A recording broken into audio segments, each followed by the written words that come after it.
नमस्कार, मैं हूं विजय श्री और आप देख रहे हैं यूपी न्यूज। मध्य प्रदेश सरकार ने युवाओं और कर्मचारियों के लिए बड़ा फैसला लिया है। अब प्रदेश में सभी सरकारी नौकरियों के लिए एक ही परीक्षा होगी, ठीक यूपीएससी की तरह। मुख्यमंत्री डॉक्टर मोहन यादव ने मंगलवार को ये ऐलान राज्य कर्मचारी संघ के दिवाली मिलन समारोह में किया।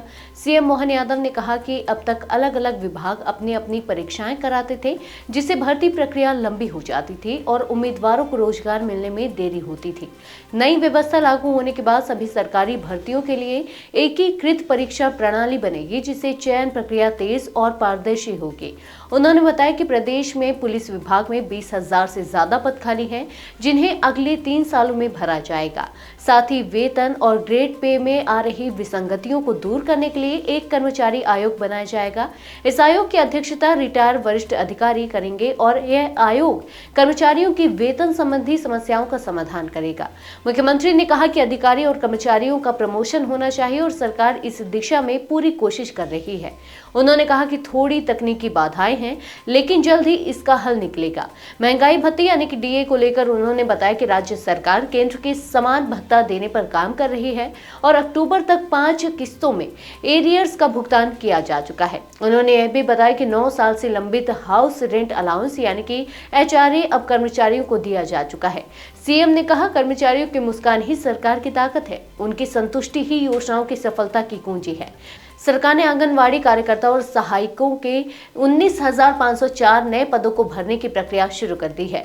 साथ ही उन्हें जीवन ज्योति बीमा योजना का लाभ भी मिलेगा। 1 जनवरी 2005 या उसके बाद नियुक्त कर्मचारियों के लिए नई पेंशन व्यवस्था यानी कि यूपीएस पर विचार करने के लिए एक कमेटी भी गठित की गई है।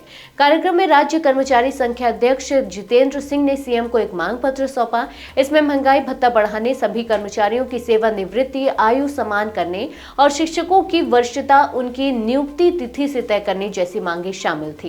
इसी बीच प्रमोशन में आरक्षण को लेकर मंगलवार को मध्य प्रदेश हाईकोर्ट में सुनवाई हुई। राज्य सरकार ने सील बंद लिफाफे में कर्मचारियों के आंकड़े और ऑडिट रिपोर्ट पेश की, लेकिन कोर्ट ने इस पर असंतोष जताया। चीफ जस्टिस संजीव सचदेवा और जस्टिस विनय सराफ की बेंच ने कहा कि कुछ विभागों में पहले से ही आरक्षित वर्ग का प्रतिनिधित्व ज्यादा है। कोर्ट ने सरकार को निर्देश दिया कि सभी विभागों का एकीकृत चार्ट तैयार कर पेश किया जाए, जिसमें हर वर्ग का सही प्रतिनिधित्व स्पष्ट रूप से दिखे। अगली सुनवाई 12 नवंबर को होगी। यानी एक तरफ सरकारी युवाओं के लिए भर्ती प्रक्रिया आसान बना रही है, वहीं कर्मचारियों के हितों और पारदर्शिता पर भी जोर दे रही है। आने वाले महीनों में एक परीक्षा एक भर्ती का यह मॉडल एमपी की नौकरी प्रणाली में बड़ा बदलाव ला सकता है। आज के लिए बस इतना ही। अगर आपके इलाके में कोई समस्या है तो आप चुप मत रहिए, अपनी शिकायत हमें भेजिए। यूबी न्यूज आपकी आवाज को जिम्मेदारों तक पहुंचाएगा, निष्पक्षता और गोपनीयता के साथ। यूबी न्यूज, जनता की आवाज, जनता की ताकत।